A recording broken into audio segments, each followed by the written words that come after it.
They just get it off. Milroe trying to create in the move. Launches to the end zone for Williams. Touchdown! He got a foot down somehow, some way. He did. And Alabama is alive because of an incredible play on the move by Milroe. There is a marker down. They're having a conversation back at the 35, so let's wait. Illegal touching. Offense number 2 was covered up when the ball was snapped. 5-yard penalty, loss of down, first down. So it doesn't count because of the alignment pre-snap. He said Ryan Williams was covered up, Bill, on that play. Was lined up slot right. Here's Ryan Williams. And here is the outside. He's not covered up. What? I've got 2 guys in the backfield to the right and 1 guy up on the line of scrimmage. Watch this, Bill, at the end. The flag comes in right here. Let it roll at the end of this play. There's the flag. I don't know why the flag would come in late like that. Kalen DeBoer is. And Kalen DeBoer definitely doesn't know. This is not the norm for him. He is losing it. With Jalen Wright behind the big fellas. Wright, hit, shoves, drives, stop, reaches, and they say he is short of the goal line and a turnover on downs for the 3rd time tonight. Ruling on the field, the runner's full goal of progress was stopped. Short of the goal line. First down, Purdue.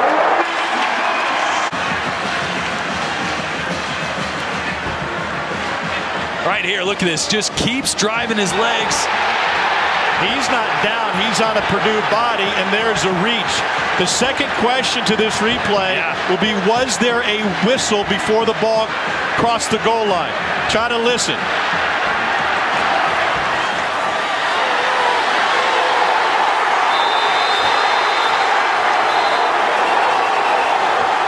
He reached the ball out. I agree. Like, if they blew the whistle because his forward momentum was down, okay, but the whistle comes after the ball crosses the goal line. After further review, the ruling on the field is confirmed. First down, Purdue. Wow!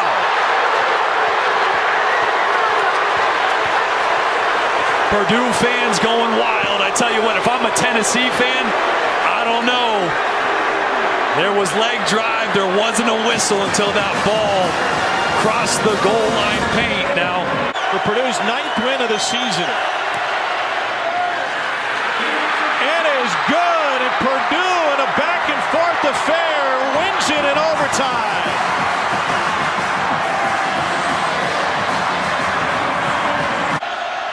To take the lead.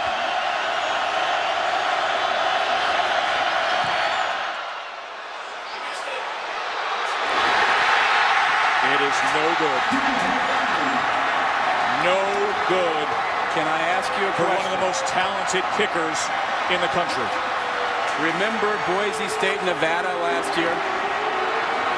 I remember saying those same exact simple words. You got a great kicker lined up to put a top-rated team ahead late in the game.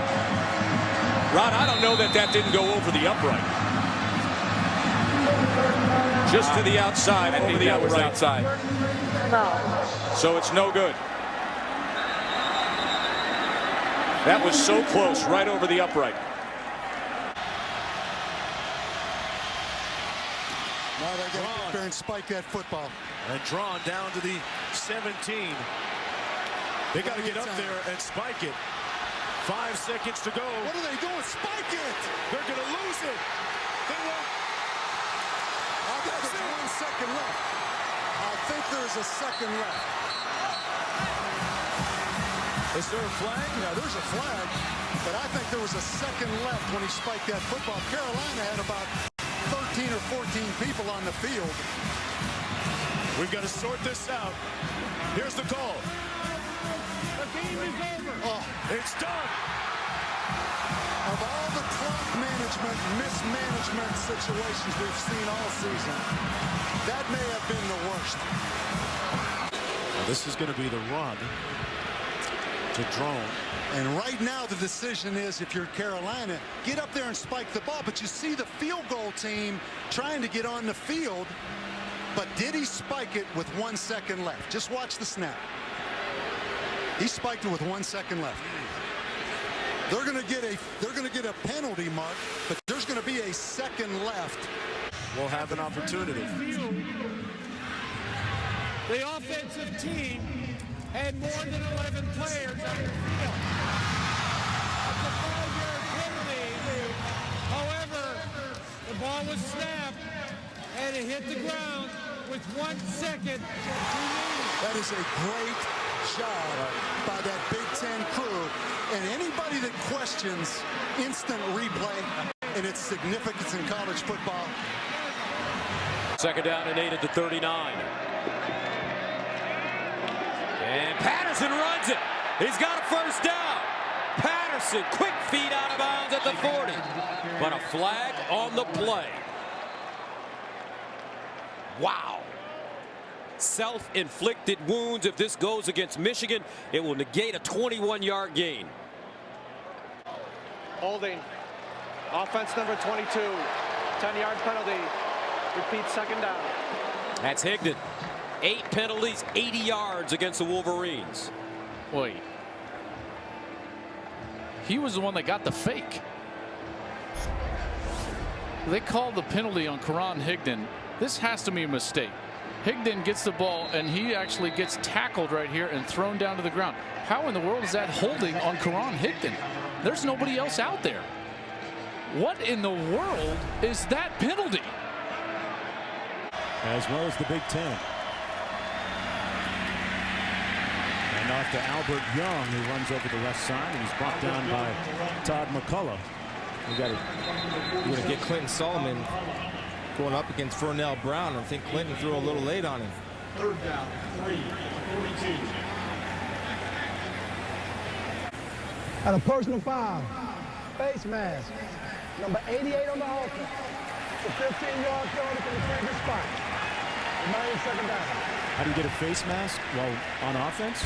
Well, we'll find out. You see this Clinton Solomon right here coming out and blocking.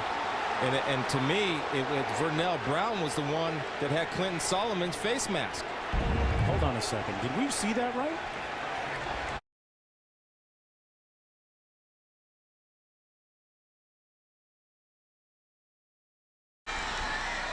Waiting for the snap. There it is. It's placed. It's kicked. It is. It is not good. It is not good. All Hawaii has to do is kick a field goal. They win the game. Wait a minute. Penalty flag. We have a penalty flag. You've got to be kidding me. What's the call? Running into the kicker. Oh. Defense, number 23. 5-yard penalty. Replay, fourth down. A tremendous call because it puts Fresno State right back on offense. That. Oh my God. Oh my God, that's a terrible call. Plumlee is going to throw. Caught! And they're going to mark Elijah Moore short of the goal line. It's fourth down. They've got to hurry up. Clock is moving. He better call a play because he's got to throw it. Plumlee. No! Did he get in? It doesn't look like it. Cal has held. What a finish. Out of timeouts, Ole Miss did not manage the clock well late. The game is over. That's the end.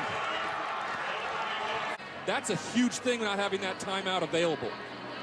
There's another look. He's in the end zone, but if they could have reviewed that play, there's a good chance that that's a touchdown because it looks like the ball crosses the plane when he catches it and then he falls outside of the end zone. That's huge not having that timeout.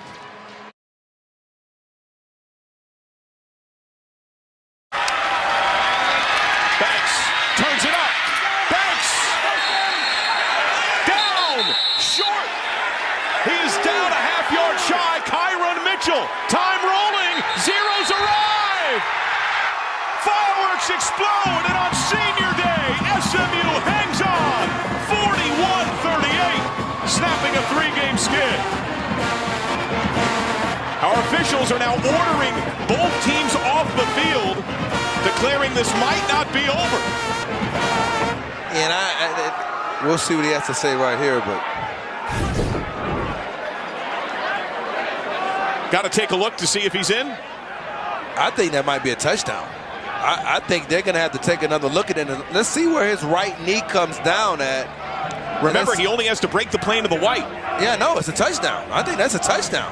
I think they got to go back and review this. And if they review it upstairs, I think that's a touchdown. In Tulane, that's a touchdown. After review, the ruling on the field stands. That'll be the end of the game. A call that will be held in grand dispute by Tulane fans forevermore, but celebrated by SMU. Pendleton under a lot of pressure. Got to get rid of it. He was about to take a 20-yard sack if he didn't get rid of it. And it'll be 4th down and 7. He winds up, and there's Mack. They're 30 yards behind the line of scrimmage. Tettleton knew that he was still in the pocket area. In fact, I think he never quite got out of it, and that's why he didn't throw it sooner. Number 4, the ball not making the line of scrimmage. Safety. Yep, intentional grounding in the end zone. That's a tough break there for Frank Solich's football team, and give the credit to the pressure from Mack and the Buffalo defense. Now Tettleton, he sees what's happening and he wants to throw it away, but he knows he can't get enough on it, and he's still in the pocket early. But I don't think he was in the end zone when he threw that. Oh my gosh, he's 3 yards outside the end zone. Yeah, they're going to have to look at that one, because that didn't look to me like he threw that out of the end zone. That was not a penalty in the end zone. The spot of the foul cannot be challenged. The play was ruled a safety. Oh, okay. Well, that needs to be changed. Benny Snell, no place to go. Will lose more than a handful. Marcus McShepard comes in there, as does Joe Gaziano. And here comes a flag at the end of the play. A little bit extra on the tail end of this. After the play, unsportsmanlike conduct. Offense number 26. Contact with an official. Number 26 is disqualified for the remainder of the game. 2nd down. Oh, wow. That changes everything. Benny Snell ejected from the football game for making contact with an official after the big loss on the play.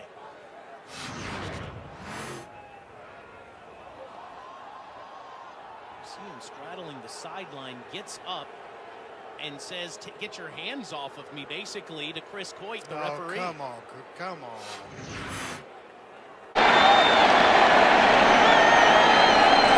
Coming the blitz up the middle. Walker's going to keep it. He's going to fight his way into the end zone for a Washington touchdown. And a late flag for celebration. That's a costly flag. I'm not really sure. Didn't look like Walker was self-aggrandizing. It looked like he was celebrating with his teammates. I'm not very sure I agree with that flag at all. I hate that call to begin with. I can see it if players come off the bench to celebrate. Then it makes sense to me. If you're celebrating with excitement with your teammates, that is a bad call. No question about it. What a run. Unsportsmanlike conduct on number 10 of the offense.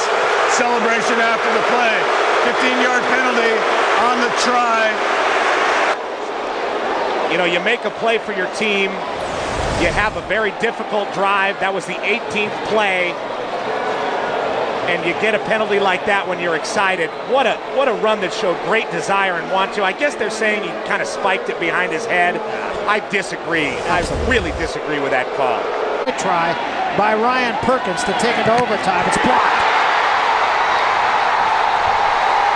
And that is purely in the hands of the officials. Now there's a flag for BYU. There's 2 seconds left. That's excessive celebration. They ran out on the field with 2 seconds left. The clock doesn't run on a PAT try. So BYU's going to get excessive celebration, but it's not going to matter.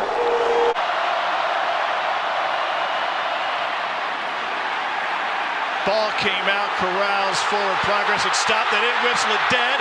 It's picked and scooped, and Tennessee may have been gifted 6. Tyler Barron into the checkerboard.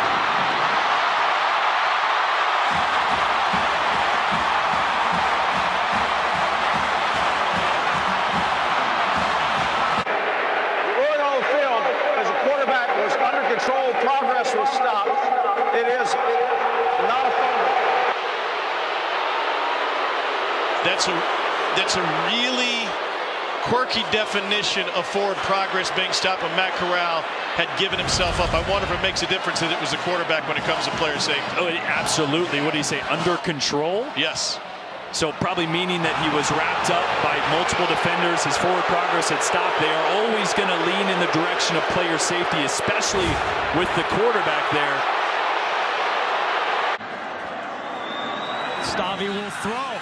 Pressure coming. Hit. Throws. Caught. Peavy. Touchdown. Jazz.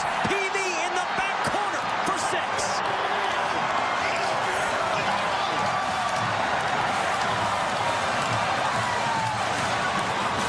To put it right where it had to be. That's under pressure. Peavy beats his man. He leveraged him. It's like we were talking about. Stay on that inside hip if you're the defender. Throw it where he ain't.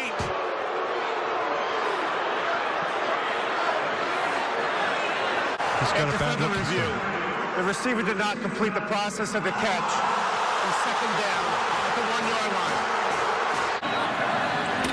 Houston throwing for the end zone. It is incomplete, and Northwestern is going to win it in Madison.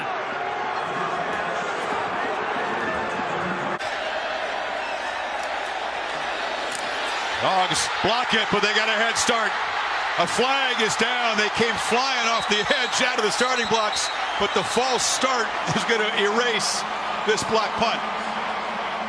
That's Tyler Simmons, the receiver. Offside. Defense. 5-yard penalty. Still going to be 4th down. Replay 4th down. It's very obvious. He's a little eager here. That's a great look at it. He started off on the gunner, came down. Did he cross? Wow, that was really, really close. He was behind the line of scrimmage and definitely got a running start. Take another look to see if he actually got in the neutral zone. What a huge call. Texas gets big in the formation. On the ground to Gray. Gray pushing. Stopped short. Now Iowa State is running out with the football. Jeremiah George has the ball. Let's see what they call. The ruling on the field is the runner was down by contact. Forward progress. It looks to me there like the ball comes out. Back to Gray. Gray. Ball is down again. Ball is loose on the field again, and they stop short of the goal line as the clock is still ticking. Oh, that's a fumble. Lost it. It's a fumble. Now, see who got it, though. Now, the immediate action, if there's a recovery. And final timeout. Oh, wow. McCoy keeps it. Case McCoy. It looked as if he got in. Touchdown, Texas. Now the clock very close to 0 before the play got away. Trickett gets away. Doesn't often run. Is hauled down after a short gain by Josh Caraway. Crowd wanted a penalty as Trickett gets up slowly. In the world, is that not a penalty? I mean, did he get the back of the horse collar there? He got either a horse collar or a face mask. It looked like his helmet almost came. Yeah, my gosh, his helmet almost got ripped off. Right out in the open. The Mountaineer players were taking great exception to that tackle. It's a 15-yard penalty. Yeah, that's rough there. Execution. Schlicker. Got a nice bounce. It's up. It's loose. Hawkeyes got it. Wow. Chandler with the recovery at the 45. Got a flag. You got a flag. There's a flag down, though, at the 42-yard line on the near side of the field. It looked to me like everybody was onside. I'll tell you, man.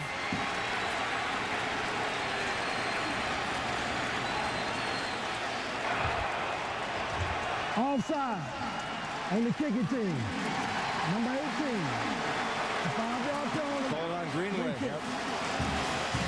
That was one of your tenets. You said you got to stay onside. Number one rule, stay onside. Let's take a look at it. We'll see if they're correct. There's this, and there's the. Where? Keep going. Keep going. That's a bad call. Oh, they're getting home. This is, really, this is to me, it's unconscionable that close you could make that call. There's the foot on the ball. He has not crossed the line. Are you kidding me? And I just get upset because he's not crossed the line. Well, they're going to try it again from the 30. Got another good bounce, but Florida recovers this one. Chad Jackson on the hands team. And that, in essence, might kill the hopes and ambitions of Iowa. And you can hear a chorus of boos showering down on the officiating crew out of Conference USA. There's too much on the line to keep missing calls. Has changed the running game for Oklahoma. After the play fake, on target is Rattler to Drake Stoops. There's a late flag that flies in after Stoops hit the ground at the 49-yard line of Iowa State. Aishim Young there again for ISU. David Alvarez leading our Big 12 officiating crew today. Little RPO fake by Spencer Rattler. It was a shoulder hit by Aishim Young, not a helmet hit. Still taking a look at that, though. Personal foul, targeting, defense, number 1, 15-yard penalty, and an automatic first down. The previous play is under review. So it'll go to Gene Semko, the replay official. Let's bring in our rules expert, Matt Austin. Obviously a very important play here, Matt, less than a minute into the game. Yeah, this is going to be unfortunate, I'm afraid. The defender, I think, is just trying to make a play, but he does come in hard. He lowers that shoulder. He hits the receiver in the back of the head with the shoulder. He is defenseless, so anything to the head neck area is targeting. So I think this is going to be confirmed, and one's going to be disqualified. For further review, the ruling on the field is confirmed. Number 1 is disqualified. Well, you have to feel terrible for him. I don't think there is anything malicious about it, but it's of giving Chase Brown some help with Isaiah Williams. Nice Looking pick. long in the corner, it's Hightower, and it is incomplete. It came late. There was a huge fight for the ball. Hightower still claiming it's touchdown. Still claiming it's touchdown. Josh Sanguinetti, number 19, fighting for it with him. Let's look. He goes up and high points it, and again, I don't know. That looks like touchdown. That may be a touchdown. If he controlled that ball on the way out, coming out now, but I don't know. That's worth taking a look at. This Let's is the see angle here. right here. You'll see it here. That's a touchdown. Touchdown. Yeah, it's touchdown. I agree with you. With the ruling on the field stands is called. It's an incomplete pass. Oh my God! Holy doctor! I never saw an incomplete. Whoa! I never saw anyone say incomplete. Oh my! White again, and a fumble. With a big fumble.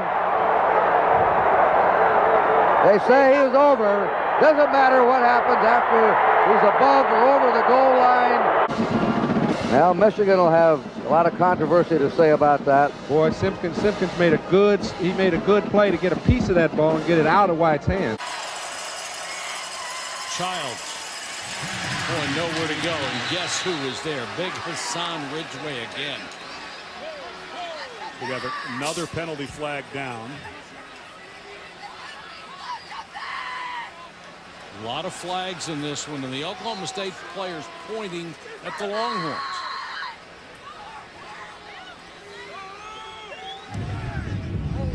Number 95, defense.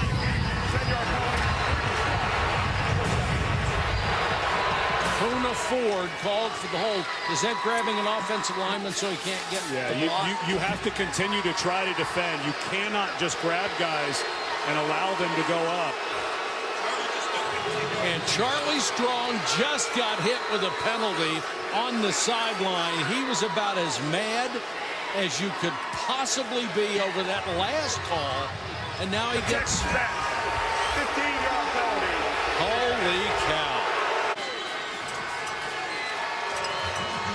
just not even sure how in the world they would call 95 for defensive holding there. 4th and 9 for Nebraska. Pressure coming. They got him. That's a face mask. That is a face mask, wasn't it? The referee had his hand on his flag and didn't throw it. Must not have been. Must have got him with a shoulder pad. Travis Oaks. He was looking to the umpire for help. Here comes Oaks. Oh, no doubt. No doubt. He got him by the face mask and the helmet. Wow. There is no doubt. Wow.